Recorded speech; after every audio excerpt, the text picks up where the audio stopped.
هل السرطان مرض وراثي ولا ممكن يجي لأي حد؟ العامل الوراثي موجود، لكن برضه ممكن يجي لأي حد طبيعي، لكن في أورام معينة أو في مواصفات في الإنسان لو موجود عنده ممكن يكون العامل الوراثي موجود.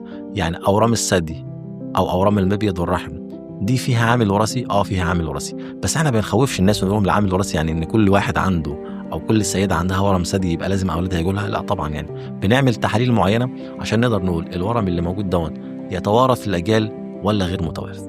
في بعض الاورام برضو زي اورام القولون فيها عامل وراثي، ناس عندها مشاكل في القولون، تقرحات في القولون او حاجه اسمها زوائد جوه القولون، ممكن المرضى دول عندهم عرضه اكبر ان هم يجي لهم اورام او تتحول الحاجات الحميده اللي عندهم لحاجات خبيثه.